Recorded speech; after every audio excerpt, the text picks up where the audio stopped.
Welcome to the Hard Reset channel. Today I will show you how to clear cache automatically on the OPPO Find X9 Pro.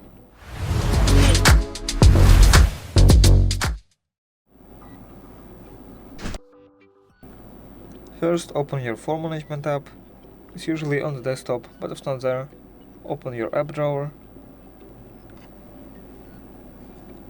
And scroll down until you see it. Here it is, Phone Management.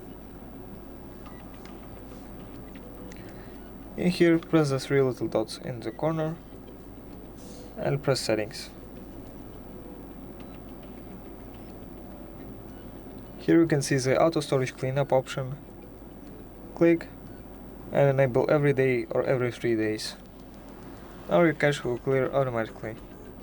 Thanks for watching, subscribe to the Hard Reset channel for more videos, leave a like, leave a comment, and goodbye.